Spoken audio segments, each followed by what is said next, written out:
Good morning, and thank you for joining our webinar. My name is Adolfo Ponte, one of the managing directors at Lincoln Pensions, where I lead our risk transfer practice. We have a very topical subject to cover this morning, endgames for DB schemes, specifically what factors to consider when choosing between them. Helping me to examine this question, we're very fortunate to have Rothesay Life from Rothesay Life, one of the most active bulk annuity insurers last year. We also have Sarah Parkin from Linklaters, who has ample experience advising on a number of very large BPA and longevity swap transactions. I'm very much looking forward to hearing their unique perspective on the developments we see in this space. Now, turning to the agenda, we hope today's session will help schemes and practitioners that are in the process of defining their journey plans. We will be examining the insurance route. In particular, how have these providers responded to the challenges introduced by the global pandemic? We will also be providing an overview on some of the alternative new solutions that are starting to come to market, with a focus on superfund consolidators. This session is scheduled to take place for 60 minutes, but some of you will be glad to hear that we'll aim to bring it to a close in 45. Before getting into it, a bit of housekeeping. We'd like to make this session as interactive as possible, and to help us to achieve that, we invite you to send us your questions by tapping on the orange button that you should find on the right-hand side of your screen, and you'll find a chat function there. Please send your questions through, and my colleague Francis Fernandez will help us allocate the questions to the panel. Of course, if there are questions directed to specific members of the panel, be sure to include that in your submission. We will also be running polls for you to give us your views on some of the topics covered. I'm told the process should be relatively straightforward, and that we should only allow for a few seconds between questions to ensure we can collate your input. So without further ado, let me turn to Roshan, who will set the scene with some very relevant statistics. Roshan, over to you.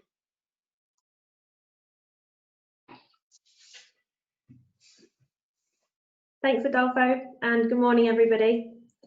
As a short introduction as to how this webinar came about, in July of this year, Rothesay Life released a publication called The Journey to Buyout.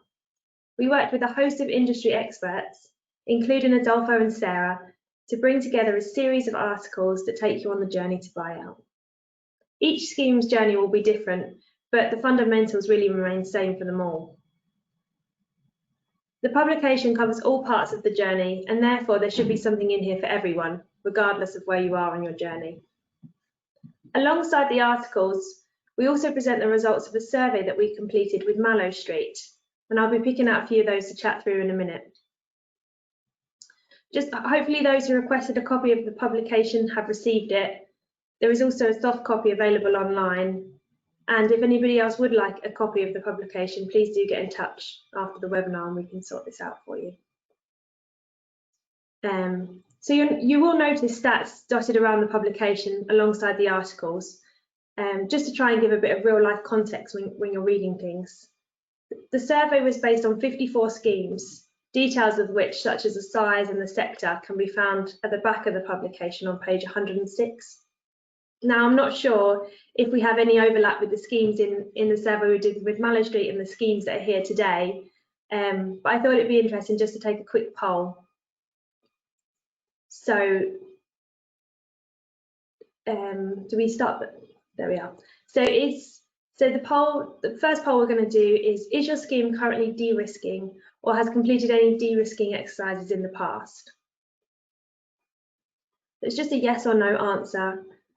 This could include anything such as member option exercises, asset de-risking, longevity swaps, buy-ins, buyouts.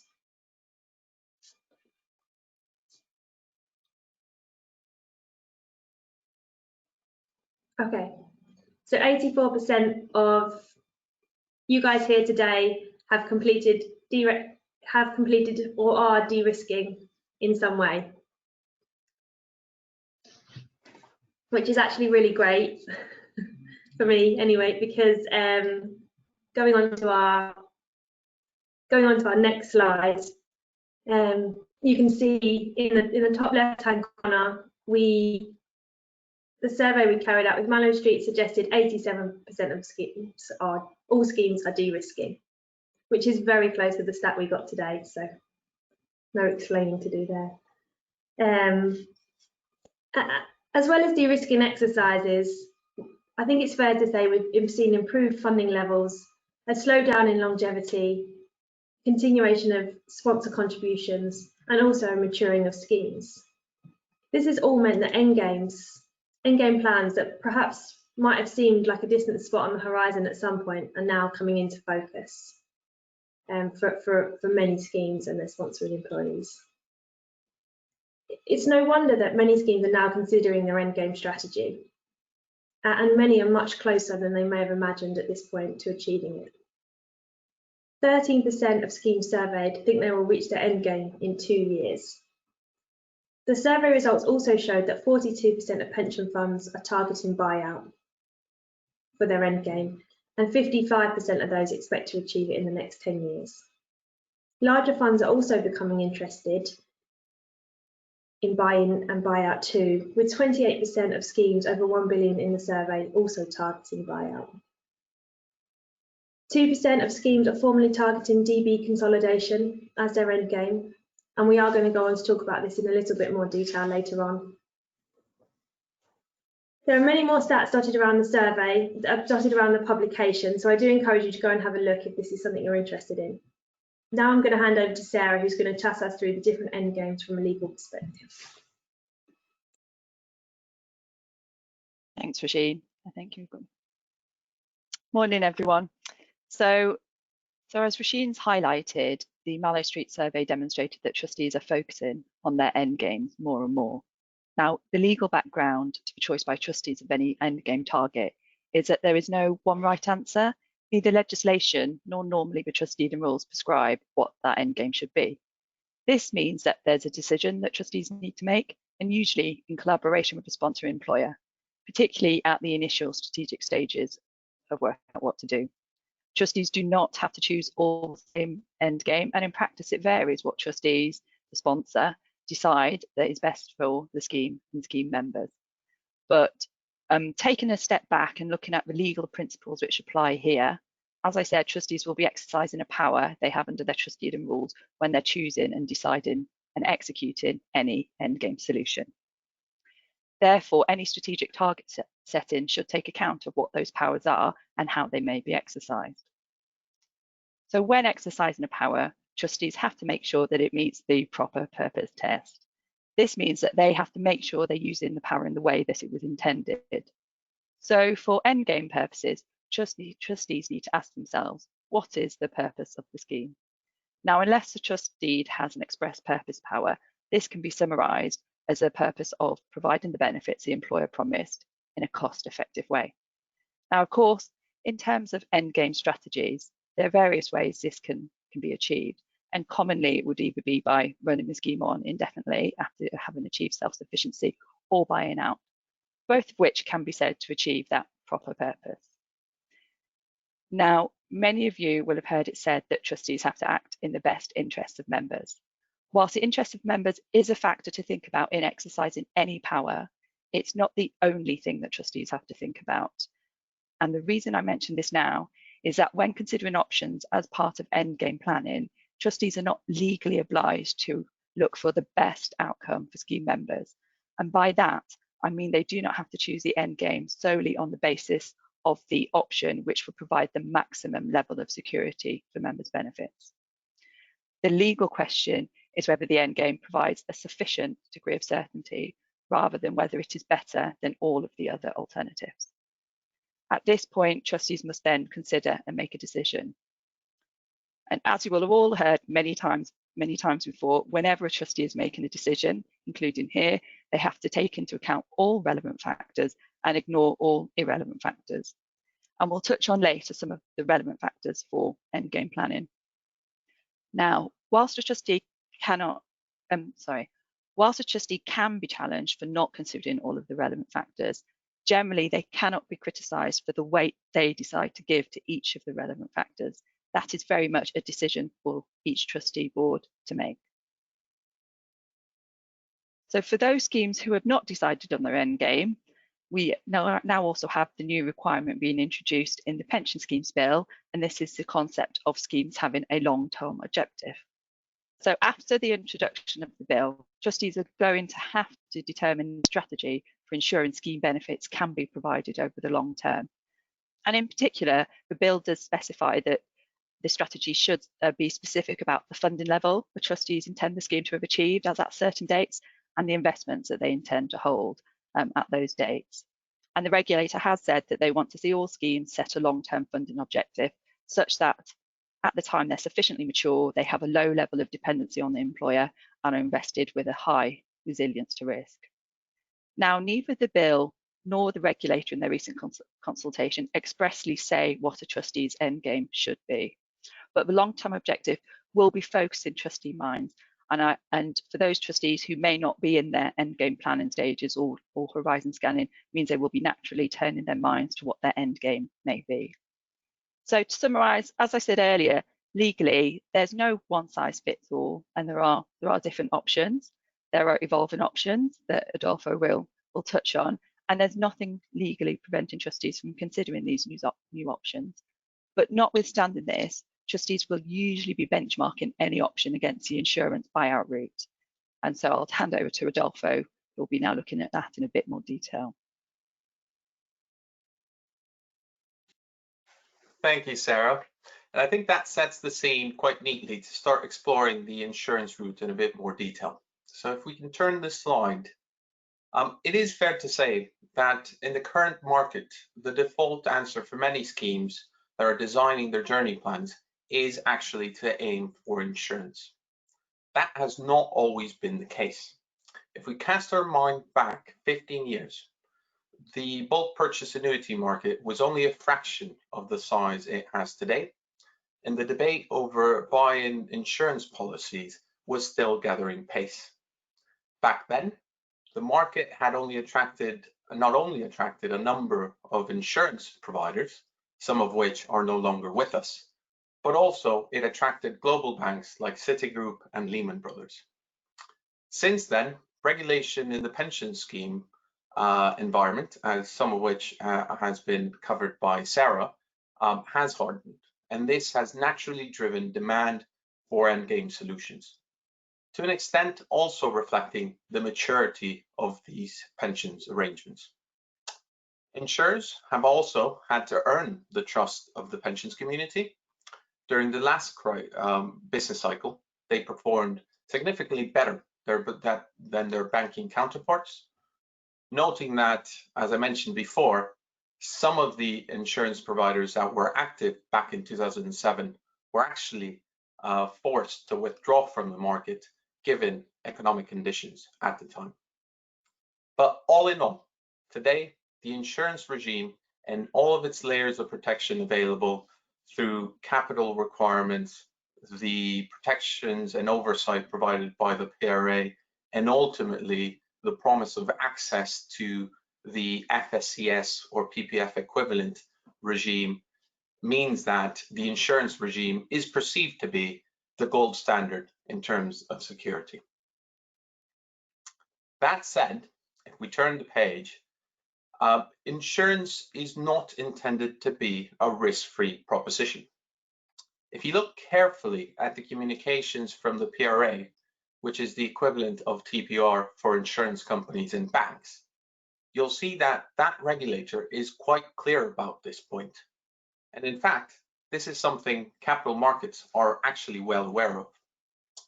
The diagram on the page actually shows the cost of borrowing for insurance providers that are active in the BPA market here in the UK, where a higher interest rate tends to reflect a higher perceived risk of failure.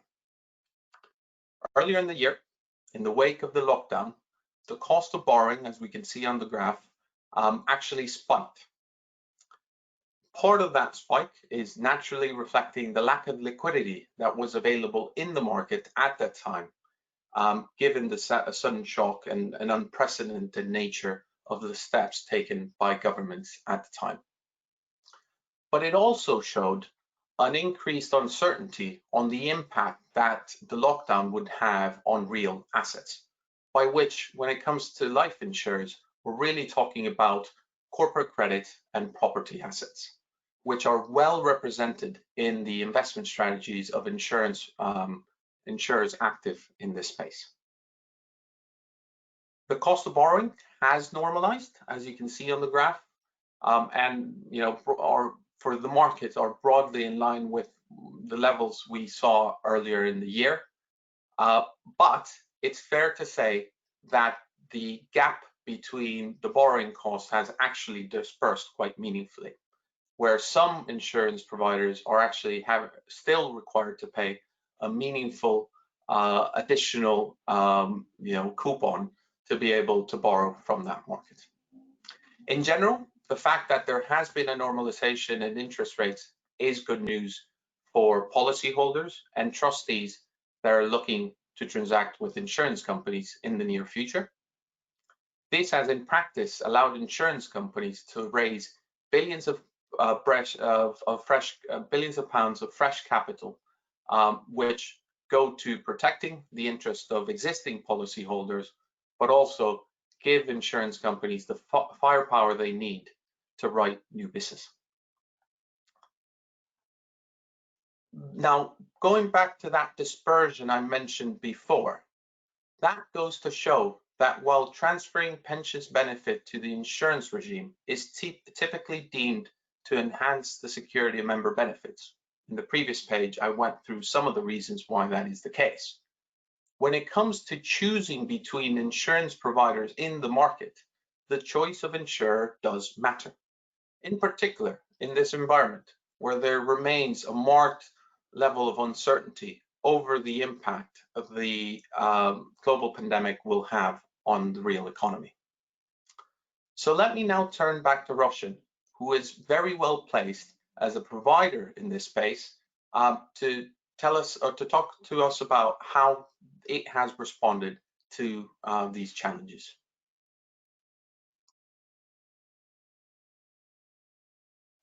Thanks, Adolfo.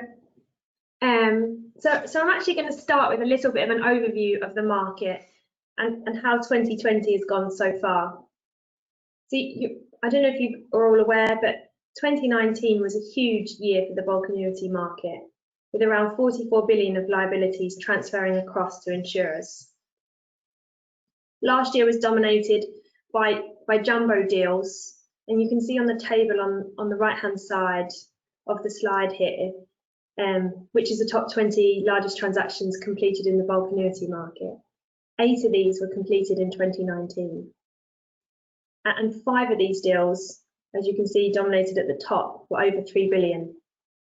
We also saw much larger schemes such as National Grid turn into the insurance market for de-risking solutions. And while I don't think 44 billion is the new norm for the market every year, I think it does demonstrate the strength of the market and the trust put into insurers to look after their pension scheme members. So moving on to 2020, even before the pandemic began to unfold in March, the pipeline suggested that 2020 wasn't going to be another 44 billion year. And we were seeing lots more mid-sized transactions approaching the market. Despite the impact of COVID-19, the market saw over 12 billion transact in the first half of the year, which is a real testament to how those working in the space have continued to function as normal. Looking forward to the second half of the year, the pipeline remains strong. We've already seen 3 billion of new business announced for H2, and I think we're probably expecting the market to end at around 25 billion this year, between 20 and 25, which, despite everything, would actually put 2020 as the second best year on record for the market. So the market volatility we saw earlier this year and which Rodolfo is referring to, did cause some transactions to go on hold, and that was for various different reasons. But it also created opportunities for schemes who were able to move quickly. For example, we saw Co-op complete 2 quick follow-up transactions, in addition to the 2 billion they already secured in January and February of this year. And I know Linklaters were heavily involved in these transactions. I think it's also fair to say that insurer pricing was much more varied over the kind of March, April, May time. The widening of corporate bond spreads created opportunities and very attractive pricing in some cases. And schemes found themselves in positions they may have never expected, perhaps even some of them seeing surpluses on buyout. So if we move on to the insurer considerations during the pandemic, from an operational perspective, I kind of touched briefly on this on the last slide. As I said, the marketplace adapted quickly. New business pricing continued as normal, and all the deadlines were met and processes continued. Payrolls continued to be paid on time every month, and all our retirements are also processed. Moving on to capital availability. Capital availability remained good, and our solvency coverage remained healthy throughout the pandemic, despite the unprecedented volatility in the market. I think it's also fair to say that volatility can bring around opportunities as well.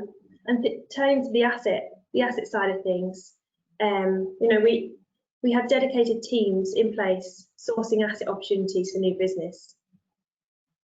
We did see the market volatility have some negative impacts in some sense, and perhaps this was more on kind of a transaction side of things, with liquidity drying up in the market. For some schemes that were quite far down the road to securing a buy-in or a buyout, the trading costs of trading these assets were just so high it made the deal unaffordable, making some transactions go on hold. However, we did see this kind of settle down towards the end of May, with trading costs coming down considerably. Moving on to my final point on longevity reinsurance. Reinsurers form a big part of our risk management toolkit. Fortunately, reinsurers also continue to operate as normal throughout the pandemic. So far, we've seen no change in reinsurer pricing due to coronavirus, and I think the impact on future improvements remains quite uncertain, and the effect of coronavirus isn't really obvious yet on what this may have on future long-term improvements. So I'm going to hand back over to Sarah now to discuss the legal considerations on the insurance option. Thanks, Roisin. We're just going to pause for a moment to do another poll. So as you've seen, that poll's coming up. So it's just looking at, for those of you on the webinar, what end game options are you considering? And the choice here is buyout, running off, commercial consolidator, or something else. So if we just take a few moments, if you could all pick the relevant option, and we can see what that says.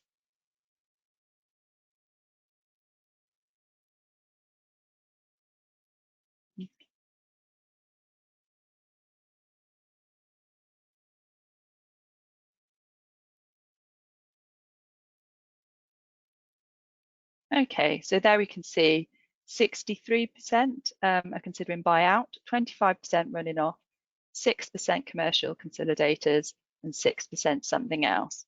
So that comparing that to the Mallow Street survey that Rothesay carried out, there was 42% targeting buyout there and 2% targeting commercial consolidators. So slightly different numbers to that.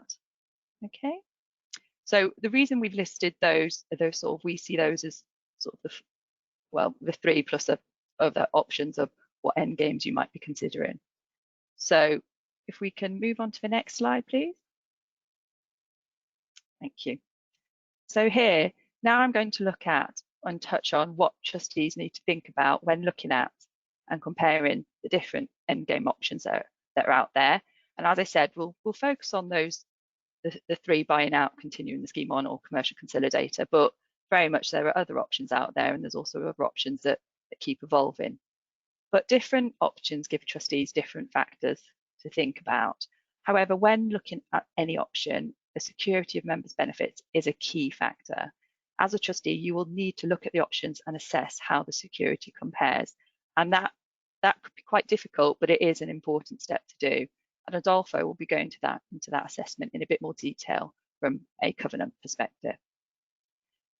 Now, security of members' benefits isn't the only factor. There are other factors. And another factor is the employer's interest.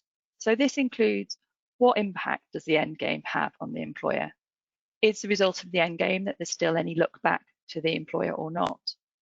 What are the employer's views, including anything that feeds into that view? For example, we've seen employers have quite strong views about what impact any end game or steps towards end game may have from them on an accounting perspective, and trustees do listen and take into account those views. Is there also anything on offer from the employer in relation to a particular end game? So any sort of sweetener. The prime example is where an employer is saying they're willing, actually, if a trustees are willing to move to buy out relatively quickly, the employer will pay a top up into the pension scheme to make sure that can be achieved. That's something that trustees need to think about and do need to consider, including whether that offer is open-ended or there's some time limit, because trustees will need to bear in mind, if it is time limited and if they do turn it down, what's the risks involved with turning that down, and the risk that the scheme could end up being in a worse position than if the offer had been accepted in the first place. There are other factors, and other factors will commonly include any known downside risks of each option, and either whether that's a risk that would apply to all members in the scheme or just groups of members. It really is important to try and bottom out what those risks are to make sure that you have an understanding of each of them and as they apply to each option. Another factor is the funding position of a scheme and the willingness of a sponsor to bridge any gap, whether that's this sweetener that I mentioned or whether there's any willingness generally.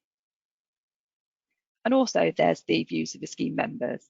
Now, it may be that scheme members may have concerns about a certain end game that trustees may pursue. Now, trustees should consider any concerns that members may raise and consider whether they're justified or not and explore them. But in the same basis as for the employer, scheme members don't have a right of veto, and it's very much left up to the trustee to balance the different interests of all the different stakeholders and take a view. Another factor is whether an option that you're looking at is really appropriate for you. So, for example, we've mentioned the commercial consolidators that are out there. Now, in theory, any trustee could transfer their scheme to a commercial consolidator. However, we have the regulatory guidance and the proposed regulatory regime which we may see, where we have the regulator saying, actually, if you're looking at doing a transfer now into a commercial consolidator, the transferring employer should be going for clearance from the regulator. And as part of that clearance, it needs to be clear that the transfers, the trustees don't think that buyout can happen now, and actually buyout isn't something that is achievable in the foreseeable future, foreseeable being about 3 to 5 years, and also is the transfer in the best interest of members. This means that the option of an endgame of a commercial consolidator may be quickly discounted for some trustees, but not all. So, for example, trustees who have a weak sponsor covenant with a sizable but not too significant deficit may see moving to a commercial consolidator as actually a way of improving the security for members, meaning it's more likely they're going to get better benefits than if they remain in the scheme. Also, different factors will apply to the different consolidators as their structure and strategy vary. So we can see with the Clara model that actually the Clara model in itself is not the ultimate end game. They've clearly stated their target is to buy out all the schemes that transfer across to them. So actually they're acting as a warehouse with the intention of eventually moving to buyout. Now you compare that with a super fund who actually see themselves as the end game and achieving self-sufficiency and running the scheme on. Again, trustees need to understand those structures and will need to think about those when they're considering any of the options. So if you are a trustee looking at a new option, then legally there's nothing stopping you from doing this, but really it's really important to understand what that option is, how it works, the risks involved and the benefits and what that means for the securities of members' benefits. So to sum up, when considering any end game, trustees should look at the different options available and weigh up what seems the best for you at the time, taking into account all the relevant factors. Now, there isn't a one size fits all, as I said before, and a right answer. And actually, as a trustee, legally, you won't be judged for any decision with the benefit of hindsight, provided at the time you followed proper process and acted reasonably. So that was a quick highlight of what factors you should be thinking about. Now I'll be handing over to Adolfo for more on assessing the covenant and the security implications for these different endgame options. Thank you, Sarah. And I think for those of us who have spent 24 months following this space closely, it is fair to say that as it comes to the super fund options, there is an increasing level of awareness in the market in terms of some of the questions and factors, as you've highlighted, that trustees will need to consider as part of any successful clearance application. So what I thought I'd do was actually put that into a bit of additional structure, which kind of is reflected on the page.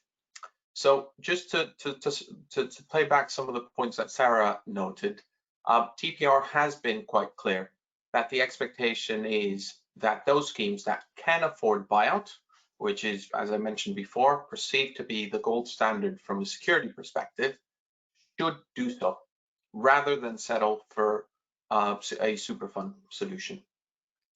We consider, from a financial perspective, that super funds will be appropriate for some schemes. And the critical factor to assessing the appropriateness will be the strength of the covenant available to that scheme at the time. Our expectation, as set out on the page, is that any successful clearance application will have to be shown to have considered carefully the following three questions. First of all, what level of security do I have today? Do I understand the strength of my covenant, be it in terms of a rating or a number in terms of probability of success? One of the important criteria here, as Sarah indicated, will be the ability of that scheme, with the support of the employer covenant, to actually achieve buyout over the foreseeable future.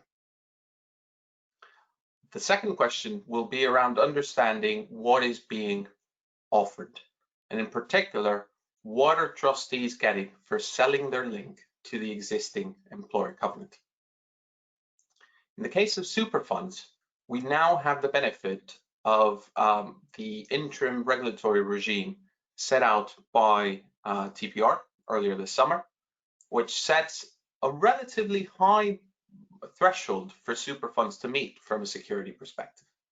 At least on paper, the intention is for these structures to offer a 99% certainty over a 5-year horizon.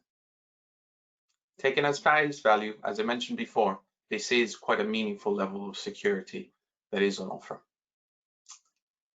The final question that we expect trustees to consider is there a better course of action?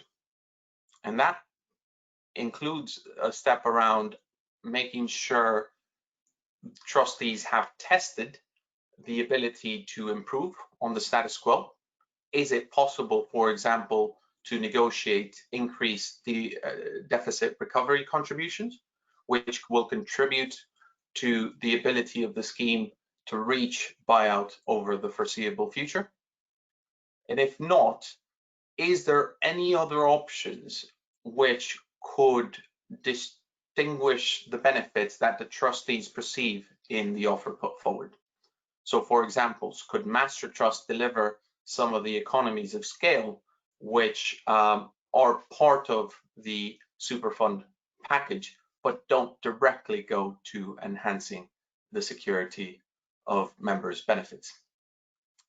At least initially, our expectation is that, as Sarah indicated, those schemes with a covenant that on towards the weaker end of the scale will be able to move to a super fund. And taken to the extreme, this includes schemes that are facing the prospect of entering the PPF. Now, a number of questions remain unanswered, and I think practitioners like ourselves are very much looking forward to the additional guidance that TPR has committed to issuing, which is essentially going to be directed to trustees and advisors, which should provide answers to some of these points. One of the fundamental questions that remains to be answered is whether there's enough weak covenants out there in the marketplace which can actually afford to enter a super fund consolidator. That's a very important question, given that achieving scale will be critical to the success of these business models. Another question, and one that sits very much on the advisors like myself, will be around how we go about formally comparing the first two questions set out on the page. What do I have today, my usually operating covenant, with what am I being offered, which is a financial covenant. So that apples and oranges comparison will remain a big challenge for the advisory community. And perhaps, Roshan, if you don't mind, let me put you on the spot here. Could you give us a few thoughts on, insurers' views on super funds?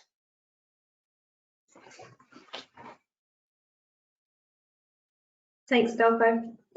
So I think for us at the moment, I think the emergence of consolidators has really had kind of a positive impact in the sense that it's getting trustees and sponsors to think about their end game and affordability and the different options. I think if the gateway works properly, then schemes who are talking to us next year and this year and next year and the year after shouldn't really be impacted at all by consolidators. And in fact, it's kind of having some degree of a positive impact at the moment on pipeline for insurers. I mentioned earlier about the 2% that are targeting DB consolidators, and I think we saw in our poll as well, 6% are considering them. I imagine many more schemes have considered them as an option in the past or thought about it in some sense. So in that sense, it is getting people to think about end game, and it's also getting sponsors to think about how much they would be prepared to write as a check to kind of close out the risk. And in doing so, I think a lot of them are finding that they're much closer to buyout than they perhaps maybe thought they were before. And so this is kind of driving a few opportunities in our pipeline at the moment. And I think that very much reflects our own experience advising on some of these early cases, where I think conversations clearly have started in a particular path, be it super funds or any of the alternatives we'll be looking at in a moment. But actually, as you say, kind of sharpening the CFO's thinking around what is the strategic plan for the pension scheme, and how much am I willing to put forward from a financial perspective to actually find a resolution to it. Thank you, Roshan. So turning the page, much of the focus in the press and kind of in the media has so far been placed on the super fund model. But the reality is, and as we can see on the page, that there is a great deal of innovation in this space. If you look at the orange circle on the bottom of the table, we already see some of the variety of solutions that have popped out. Earlier this year, we saw the first so-called capital back journey plan, which did not sever the link to the employer covenant, but did commit private capital to find a solution to the pensions promise. We have also seen some of the insurance providers actually step up and provide new instruments to allow pension schemes to afford an insurance solution at a cheaper rate than buyout. We have insured self-sufficiency, which is a kind of off-balance sheet solution, and assured payment policy, for which we saw the first trade earlier this year. All of these solutions have one thing in common, and it goes back to one of the factors that Sarah highlighted, which is the intention to enhance the security of members' benefits, which remain a pivotal challenge facing the DB pensions market today, in particular, given the challenges that we can see over the horizon, given the uncertainties introduced by the global pandemic. So, to summarize, turning to the next slide, I think what we covered today can kind of be boiled down into 3 points. We expect endgames to become an increased focus on trustee and sponsors' agendas. This reflects the maturity of these arrangements, but it also reflects some of the legal changes that are playing in the background. Insurers have also remained very active and have actually coped quite well with the challenges introduced by the global pandemic so far. Now, as I indicated before, that hasn't necessarily been the case for all insurers in this space, and clearly trustees will want to keep an eye out for their choice of insurance providers in the current environment. And finally, there are more credible alternative risk transfer solutions coming to the market. And we think, as Covenant advisors, this is great news for some of our weaker clients who are desperately looking for ways of keeping the pensions promise. So with that, let me turn to Francis, who will run us through some of the questions that you have for the panel today. Thanks, Adolfo, and morning to all of you. We've got about 5 minutes for questions. Thanks for sending them all through. I hope I won't pick them all up, but hopefully we'll get a flavour of them. So the first question is for Adolfo. So someone's asked, can a strong employer ever justify consolidation over an insurance transaction? I think there's a few ways to. I think TPR has been very clear that at least in its initial phase, the expectation is that weaker covenants will be those that can benefit and for which consolidation is appropriate. That said, and the reason why I thought about the answer a little bit more was because very much, I think we can't discount the process that I alluded to earlier with insurance companies, whereby over a period of time, they earn the trust of the market and practitioners, which has enabled the growth in the bulk annuity market. But I would say for trustees considering the super fund route today, as Sarah indicated, the expectation is that it will be those schemes with a weaker covenant that actually have access to this solution. And I'd be surprised to see anything different in first instance. Sarah, have you got anything to add to that from a legal perspective? I think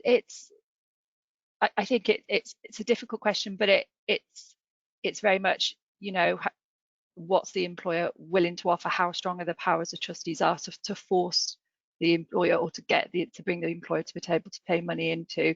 So it's something they need to think about, and also,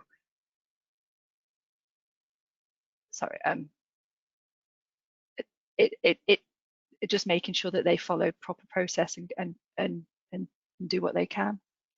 Yeah, I suppose one of the questions for you, Sarah, I guess which some trustees might be worried out there about is, just supposing the trustees agree to a deal which is a severing of the employer link, be that a super fund or an insurance company, it doesn't matter which.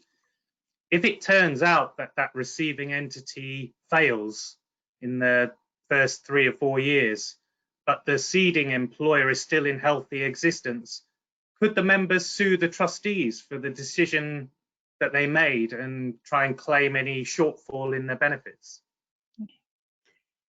That's a good question, and that's a risk that trustees have to be aware of, in that, you know, as part of the considerations about any of the a move to any end game, as we've said, is looking at the strength of the new counterparty that you're dealing with. Are you confident they can they'll last the distance? And then, but from a legal perspective, if trustees have gone through the process that I described, so considered what's the proper purpose of the scheme, looked at all the irrelevant factors, ignored all the irrelevant factors, and not come to some sort of perverse decision, then actually legally it's very hard for a member to then successfully go back and sue the trustee.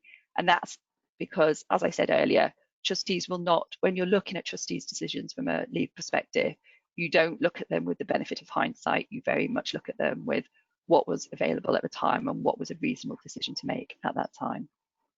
Okay. Here's a question someone sent in, which probably all three of you could have a go at, but I'll start with Adolfo. What's better, 95% of benefits with an insurer or 100% of benefits with a commercial consolidator? Discuss.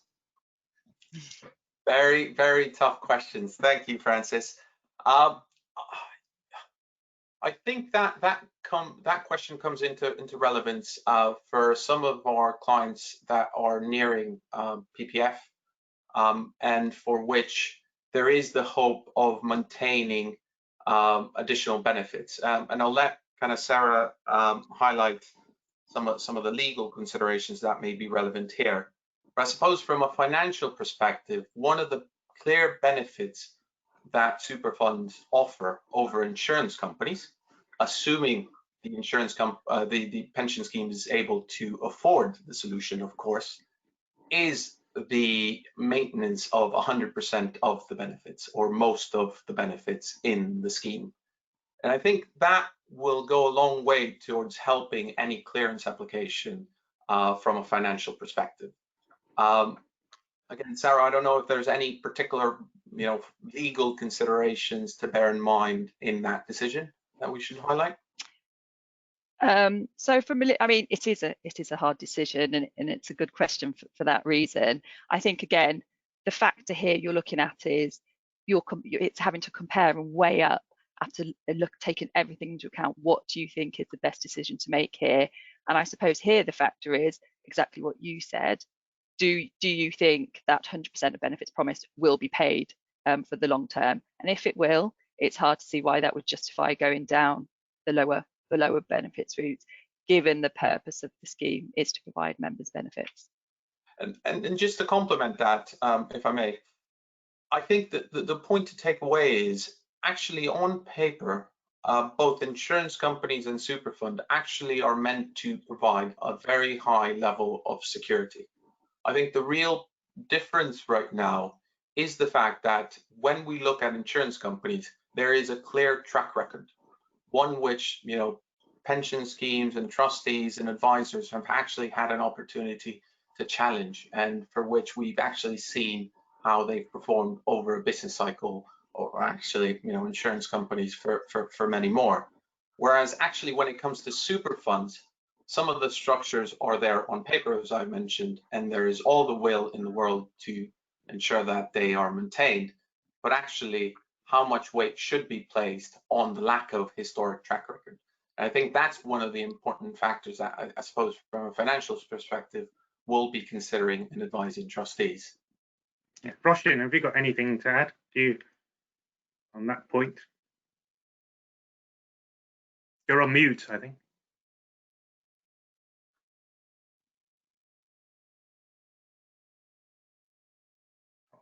Sorry, guys. I do think it's an interesting question, and it's definitely something that schemes, should discuss with their advisors. I think that if you can afford 95% of buyout now, it's worth thinking about whether you can afford full buyout in 5 years' time. And if so, then perhaps you should stay on track for the buyout route, because of the security your members are going to get, and also kind of that's what the gateway at the moment is saying. If buyout is something you can afford in the next 5 years, then you should really be kind of focusing on that rather than an alternative option. Yeah. So one of the things, Sarah, one of the things that developed, I guess, in the kind of initial years of the development of the insurance risk transfer market was the concept that actually moving straight to buyout meant that some trustees and members lost the security of the existing sponsor. And so you started to hear talk about maybe trustees should aim to just buy in all the benefits with an insurer, but maintain the sponsor link. So they effectively had double cover. Is that something that Linklaters recommend to all trustees? Well, I mean, the point of double coverage is something that comes up because obviously you're comparing the two regimes, and then if you have both regimes, it is a sort of comfortable position to be in. From a legal perspective, and what we would say to clients is there's no obligation to seek the maximum level of cover that you can possibly get. So as I was touching on earlier, when you're looking at the proper purpose of a scheme, it's not always to get the sort of maximum security, the absolute 100% best outcome for member. It's more that trustees have to get a sufficient and reasonable solution and be satisfied that the support that's being provided, whether that's through a scheme run-off scenario, relying on a covenant, sponsor covenant or insurance regime, provide a sufficient level of benefit security.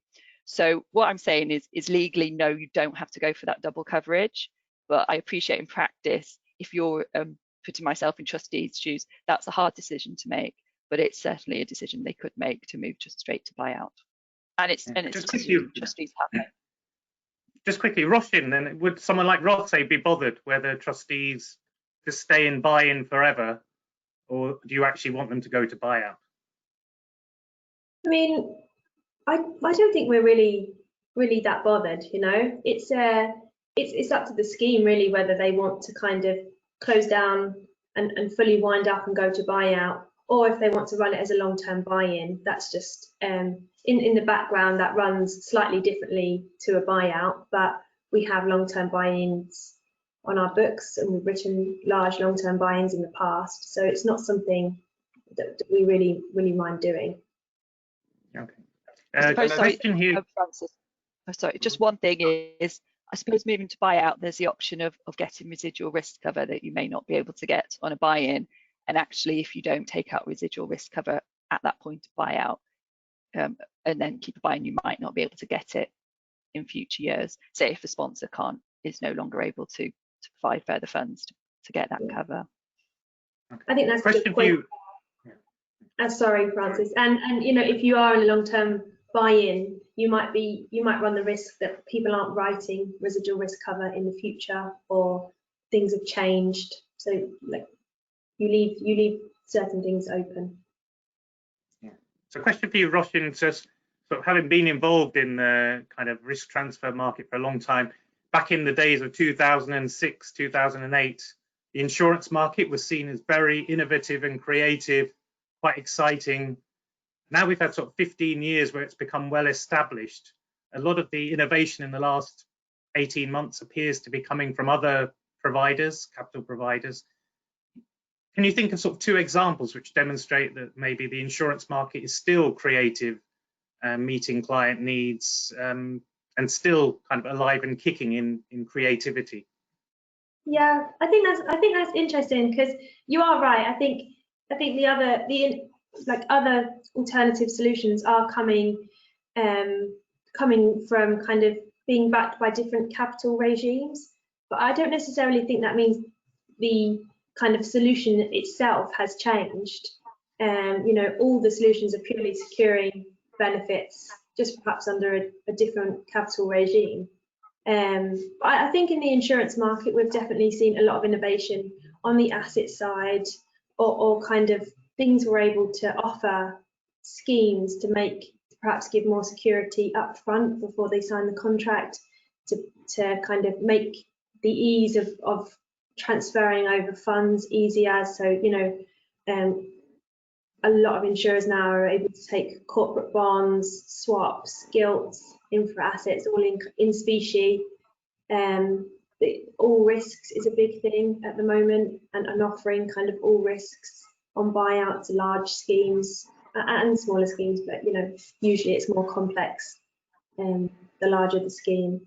And also we've had the challenge of kind of thinking about GMP equalization, developing solutions to be able to manage C2 and things like that, and working with clients to kind of provide lots of different solutions on kind of maybe fixed protection and things like that. But ultimately, it's still a buy-in and a buy-out, and you know, that is what we're trying to provide. Great. Thank you. Thanks. Conscious of time, but I really don't want to end the webinar on the topic of GMP equalization. So I've got to ask one more. So somebody's asked a question here, probably starting with you, Sarah. So obviously the regulators brought out an interim regime for consolidators, and it says no profit extraction for the first 5 years. So the question is, how does that square off with like the pension super funds annual profit model? So how have the consolidators, I guess, been affected by what's come out as the interim regime from your perspective? Well, the interim regime came out in June, and that does seem to contradict what the pension schemes, the pension super funds model is. There's a contradiction there. I'm not quite sure how it's being dealt with, but for trustees who are looking at any commercial consolidator, what they really do need to look at is how is that extract of value, bearing in mind what the regulatory regime or the interim regime is saying, but then asking the consolidators what they're doing in response to that. I would assume for the purposes of a clearance application for a transfer under the interim regime, you won't get clearance if there's, I don't want to put words in the regulator's mouth, this is just my view, you wouldn't necessarily get clearance if there is this extract of value out within the 5-year period. Okay, great. Well, I think I'm just looking at the time. We said we'd be no longer than an hour, and you must be dying for a coffee. So I'd like to draw it to an end. Sorry if I couldn't get to all your questions. So just to say thank you for joining the webinar. Thanks to all our presenters. Did a great job sticking to time. There will be a few feedback questions that you can answer once you close down the webinar, and then tomorrow I'm told you'll be sent a link to both the slides and a recording of this webinar. If you have any questions about or suggestions for other topics, please let us know. And I suppose, and lastly, as Roshan said, if there will be a link to a soft copy of the publication, The Journey to Buyout. It's a great read. It's over 100 pages, so you might need 2 copies for that. But thank you all for joining this webinar. Have a great day, and look forward to speaking to you all again in the flesh. Thanks, everyone. Thanks now. Bye.